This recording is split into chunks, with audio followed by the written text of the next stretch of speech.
¿Qué es la justicia administrativa?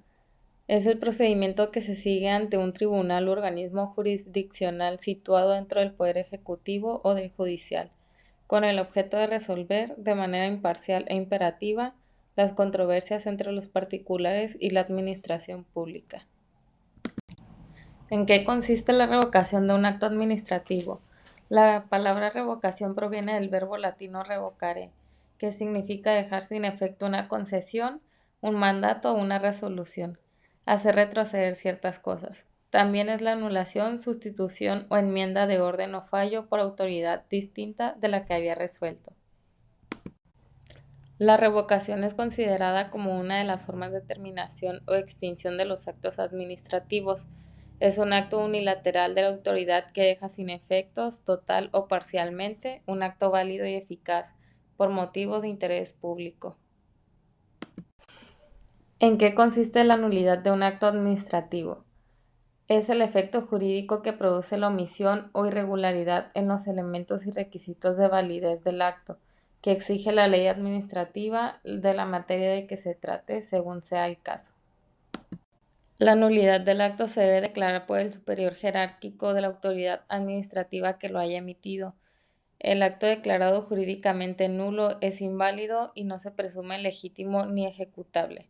Su declaración producirá efectos retroactivos y será subsanable, sin perjuicio de que pueda expedirse un nuevo acto. Los particulares no tendrán obligación de cumplirlo y los servidores públicos deberán hacer constar su oposición a ejecutar el acto, por lo que deben fundar y motivar su negativa. Un ejemplo se presenta cuando en un decreto expropiatorio no es determinado el inmueble o predio. ¿En qué consiste la anulabilidad de un acto administrativo? Es, al igual que la nulidad, el efecto jurídico que produce la omisión o irregularidad en ciertos elementos y requisitos de validez del acto que exige la ley administrativa, de la materia de que se trate, según sea el caso. Sin embargo, el acto susceptible de ser declarado anulable, en primer término considerado válido, goza de la presunción de legitimidad y ejecutividad, es decir, que tanto el servidor público como el justiciable tienen la obligación de cumplirlo, y es subsanable por los órganos administrativos mediante el cumplimiento cabal de los requisitos exigidos por el ordenamiento jurídico para la validez y eficacia del acto. Un ejemplo de lo anterior se presenta cuando hay un error en la persona a quien se dirige el acto administrativo. ¿Qué son los recursos administrativos? Gramaticalmente, la palabra recurso tiene, entre otras connotaciones, la de acción de conceder la ley al interesado en un juicio o en otro procedimiento para reclamar contra las resoluciones, o ante la autoridad que las dictó, o ante alguna otra.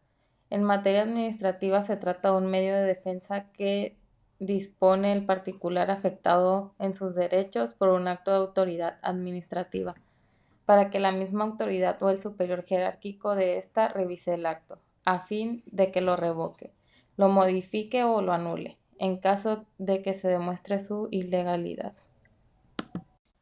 La Suprema Corte de Justicia de la Nación ha señalado que el recurso administrativo no implica la realización de una función jurisdiccional, en tanto que en él no existe un órgano independiente ante el que se dirima una controversia, sino que se trata de un mero control interno de legalidad de la propia administración responsable de los actos impugnados, en ejercicio de un control jurídico que tiende más a la eficacia de su actuación, que es de orden público, que a la tutela de los intereses particulares. Asimismo, ha establecido que los recursos en sede administrativa implican una función administrativa, pues no existe una verdadera contienda, ya que para ello sería indispensable que las pretensiones de la administración pública fueran contradictorias con las del particular, lo que no sucede toda vez que, hasta en tanto no se agote la vía administrativa, no podrá afirmarse que la administración sostiene un punto de contradicción con el particular. ¿Cuáles son las causas por las que puede interponerse un recurso administrativo?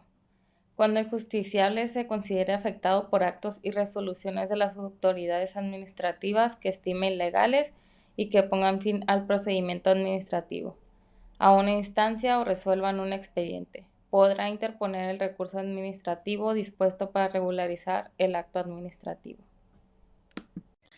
¿Cuáles son los recursos administrativos que con mayor frecuencia se presentan?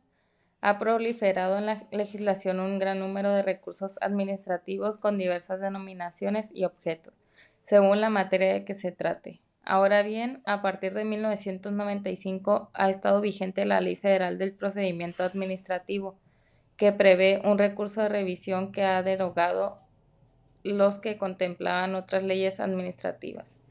El ordenamiento señalado no es aplicable a las materias fiscales y de responsabilidades de los servidores públicos, entre otras. Por tanto, los recursos que con mayor frecuencia se promueven en el ámbito federal son: puede interponerse en contra de resoluciones definitivas dictadas por autoridades fiscales federales que determinen contribuciones, accesorios o aprovechamientos o nieguen la devolución de cantidades que procedan conforme a la ley y las que dicten las autoridades aduaneras. El recurso de revocación previsto por la Ley Federal de Responsabilidades Administrativas de los Servidores Públicos es un recurso de carácter optativo que procede en contra de las resoluciones que sobre responsabilidades administrativas dicte la Secretaría de la Función Pública. Los contralores internos y los titulares de las áreas de auditoría, de quejas y de responsabilidades de los órganos internos de control de las dependencias y entidades de la Administración Pública Federal y la Procuraduría General de la República. El recurso de revisión previsto por la Ley Federal de Procedimiento Administrativo procede en contra de los actos y resoluciones de las autoridades administrativas, tanto de la Administración Pública Federal centralizada como de los organismos descentralizados, que pongan fin al procedimiento administrativo, a una instancia o resuelvan un expediente. En el ámbito local existen también diversos recursos, cuyos nombres varían según la entidad federativa y el supuesto de que se trate, entre ellos el de revocación y el de inconformidad. Estos se encuentran contemplados en diversas leyes locales, como pueden ser códigos financieros, códigos fiscales, códigos de procedimientos administrativos, leyes de justicia administrativa, etc. Generalmente proceden en contra de resoluciones administrativas o fiscales, así como de actos administrativos y fiscales de trámite que afecten derechos de particulares. ¿Cuáles son los elementos que deben actualizarse para promover un recurso administrativo? Los elementos 28 que deben actualizarse para que un particular pueda promover un recurso son: que el recurso se encuentre contemplado en algún ordenamiento, que exista una resolución administrativa que sea definitiva, que sea personal y concreta, que cause un agravio, que conste por escrito excepto cuando se trata de una negativa ficta y que no haya sido objeto de otro recurso o de algún juicio. ¿Cuáles son las formalidades que deben cumplirse para promover un recurso administrativo? Las formalidades 29 que deben cumplirse para poder promover un recurso administrativo son: que debe presentarse por escrito. En el escrito respectivo debe incluirse el nombre del promovente, su domicilio. En el caso de la materia fiscal, debe ser el domicilio fiscal del contribuyente, el nombre de la persona o personas autorizadas para oír y recibir notificaciones, la precisión de la autoridad a la que se dirige el recurso, la mención del recurso de que se trata, el acto impugnado y la autoridad responsable, la relación de los hechos, la expresión de agravios, la relación de las pruebas que se ofrecen, los puntos petitorios y la firma del promovente. También se debe adjuntar el documento en que conste el acto impugnado, debe acompañarse la constancia de notificación del acto impugnado, en el caso de que se cuente con ella. Deben adjuntarse las pruebas que se tengan y el escrito del recurso y sus anexos deberán presentarse dentro del término que establezca la ley que lo regule. ¿Cuáles son los efectos de la interposición de un recurso administrativo? Entre los efectos más importantes se encuentran suspender la ejecución del acto, siempre y cuando dicha medida se encuentre prevista en la ley que regule el recurso y, entre otros requisitos, el particular la solicite. Establecer la obligación para la autoridad de dejar sin efectos los actos administrativos cuando advierta una ilegalidad manifiesta, aun cuando los agravios sean insuficientes. Establecer la improcedencia de cualquier otro recurso y aún del juicio contencioso administrativo hasta que se resuelva el recurso interpuesto. ¿Qué pruebas se pueden ofrecer en un recurso administrativo? El tipo de pruebas que se pueden ofrecer en cada recurso varía de conformidad con la ley que lo regula. Sin embargo, en el caso de la Ley Federal del Procedimiento Administrativo son admisibles toda la clase de pruebas, excepto la confesional de las autoridades. No se considera comprendida en esta prohibición la petición de informes a las autoridades administrativas respecto de hechos que consten en sus expedientes o de documentos agregados a ellos. Solo pueden rechazarse las pruebas propuestas por los interesados cuando no fuesen ofrecidas conforme a derecho, no tengan relación con el fondo del asunto, sean improcedentes e innecesarias o contrarias a la moral y al derecho. Tal resolución deberá estar debidamente fundada y motivada. En el caso de recurso de revocación en materia fiscal, previsto por el Código Fiscal de la Federación, son admisibles todas las pruebas, excepto la testimonial y la confesional a cargo de las autoridades, mediante absolución de posiciones. ¿Cuáles son los requisitos que debe cumplir la resolución que ponga fin a un recurso administrativo? Las resoluciones constituyen actos administrativos, por lo que deben cumplir con los requisitos establecidos para estos.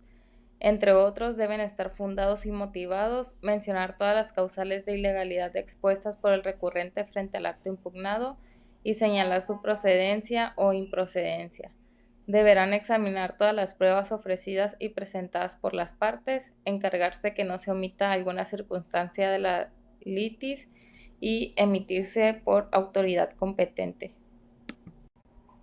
¿En qué sentidos puede la autoridad resolver un recurso? La autoridad encargada podrá desecharlo por improcedente, sobreseerlo, confirmar el acto impugnado, declarar la inexistencia, nulidad o anulabilidad del acto impugnado, revocar total o parcialmente el acto administrativo, modificar u ordenar la modificación del acto impugnado o dictar u ordenar expedir uno nuevo que lo sustituya, cuando el recurso interpuesto sea total o parcialmente resuelto a favor del recurrente.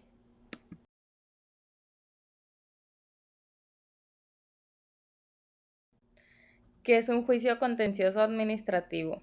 Es un proceso que se lleva a cabo ante un tribunal especializado, como puede ser el Tribunal Federal de Justicia Fiscal y Administrativa o un tribunal de lo contencioso administrativo en el ámbito local, por virtud del cual se resuelven las controversias suscitadas entre la administración pública y un particular afectado en sus derechos, por actos o resoluciones definitivas de la primaria. El Tribunal Federal de Justicia Fiscal y Administrativa, así como la mayoría de los tribunales de lo contencioso administrativo, no forman parte del Poder Judicial. No obstante, las funciones que realizan son materialmente jurisdiccionales. Por otro lado, la Constitución Política de los Estados Unidos Mexicanos, en su artículo 116, dispone que las constituciones y leyes de los estados podrán instituir tribunales de lo contencioso administrativo. Sin embargo, no en todas las entidades federativas han sido creados estos tribunales y su competencia, organización, estructura y denominación pueden variar enormemente de un estado a otro. Por ejemplo, existen tribunales de lo contencioso administrativo en Aguascalientes, Baja California, Colima, Guanajuato, Guerrero, Jalisco, Estado de México, Morelos, Nuevo León, Querétaro, mientras que en Tamaulipas existe un tribunal fiscal y en los estados de Campeche, Chiapas y Quintana Roo, la facultad para resolver los conflictos en materia administrativa corresponde a salas y juzgados de los respectivos tribunales superiores de justicia, es decir, a órganos del Poder Judicial local. Con relación al Distrito Federal, el artículo 122 de la Constitución Federal dispone expresamente el establecimiento de un tribunal de lo contencioso administrativo, el cual funciona como tal desde el año de 1971. ¿Cuáles son las causas por las que puede iniciarse un juicio contencioso administrativo? Fue instaurado para la protección de los derechos de los particulares frente a la administración pública. Por ejemplo, el Tribunal Federal de Justicia Fiscal y Administrativa conoce aquellos juicios que se entablen en contra de las siguientes resoluciones definitivas: las dictadas por autoridades fiscales federales y organismos fiscales autónomos, en que se determina la existencia de una obligación fiscal, se fije en cantidad líquida o se den las bases para su liquidación. las que nieguen la devolución de un ingreso, de los regulados por el Código Fiscal de la Federación, indebidamente percibido por el Estado o cuya devolución proceda de conformidad con las leyes fiscales, las que impongan multas por infracción a las normas administrativas federales o las dictadas por las autoridades administrativas que pongan fin a un procedimiento administrativo, a una instancia o resuelvan un expediente, en los términos de la Ley Federal del Procedimiento Administrativo.